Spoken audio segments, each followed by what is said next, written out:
विदेश मंत्री doctor S Jaishankar ने नई दिल्ली में कंप्यूटर जनित रैंडम ड्रॉ के जरिए इस वर्ष की कैलाश मानसरोवर यात्रा के लिए यात्रियों का चयन किया। इस बार की यात्रा कई मायनों में ऐतिहासिक होने जा रही है, क्योंकि अब दोनों ही आधिकारिक मार्ग पूरी तरह से मोटर मार्ग में तब्दील हो चुके हैं, जिससे श्रद्धालुओं को अब बहुत ही कम पैदल चलना होगा। क्या है इस बार की चयन प्रक्रिया, कब से शुरू हो रही है यात्रा और आप अपना नाम कैसे कर सकते हैं चेक, जानिए। अटूट आस्था, अलौकिक आध्यात्म और हिमालय की दुर्गम ऊंचाइयों के बीच बसी शिव की नगरी कैलाश मानसरोवर यात्रा महज एक धार्मिक यात्रा नहीं, बल्कि हर श्रद्धालु के जीवन का सबसे बड़ा आध्यात्मिक स्वप्न है। वर्ष 2026 की यात्रा को सुगम और सुरक्षित बनाने के लिए भारत सरकार के विदेश मंत्रालय ने कमर कस ली है। जून 2026 में प्रारंभ होगी और यात्री 20 बैचों में यात्रा करेंगे, जिसमें लिपुलेख मार्ग पर 10 बैच होंगे और उनमें 50 यात्री हर बैच में शामिल होंगे, और नाथुला मार्ग पर भी 10 बैच होंगे, जिनमें 50 यात्री हर बैच में शामिल होंगे। मंत्रालय यात्रा पर प्रक्रिया को पारदर्शिता, दक्षता और यात्रियों की आवश्यकताओं के प्रति संवेदनशीलता के साथ संचालित करने के लिए प्रतिबद्ध है।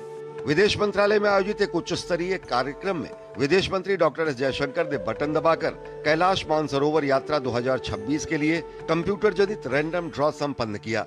पूर्ण रूप से पारदर्शी, निष्पक्ष और लैंगिक संतुलन को ध्यान में रखकर तैयार की गई इस चयन प्रक्रिया के तहत कुल 1000 भाग्यशाली तीर्थयात्रियों का चयन किया गया है। आज मैं बहुत खुशकिस्मत हूँ कि आज महादेव ने अपने घर बुलाने का हमें अवसर दिया है। मैं और मेरी वाइफ, हम दोनों का लकी ड्रॉ निकला है। मैं और मेरे हस्बैंड बहुत टाइम से इसका वेट कर रहे थे। हमने एक बार पहले भी इसके लिए एंट्री करी थी 3-4 साल से, बट हमारा आ नहीं रहा था। आज महादेव की कृपा से हम दोनों का एक साथ आ गया।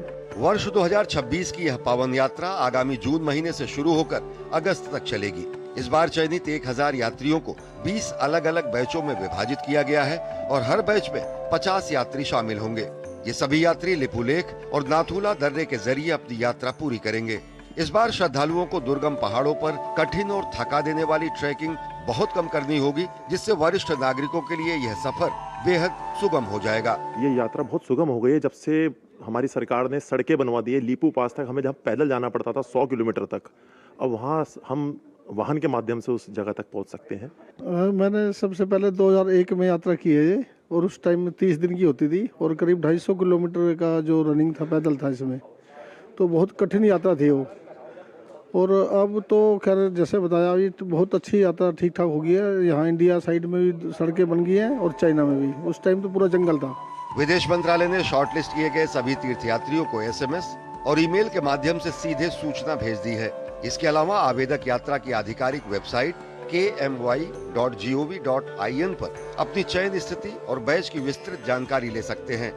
किसी भी प्रकार की सहायता या पूछताछ के लिए विदेश मंत्रालय ने हेल्पलाइन नंबर 011-230-88-214 भी जारी किया है। लॉटरी में जिन यात्रियों का नाम आया है, उन्हें ITBP और विशेषज्ञ डॉक्टरों के बेहद कठिन मेडिकल टेस्ट से गुजरना होगा। पूरी तरह फिट पाए जाने पर ही चीन का वीजा और यात्रा की अनुमति जारी की जाती है।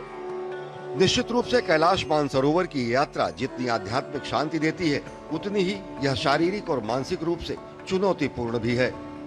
अंकित मिश्र की रिपोर्ट, DD न्यूज।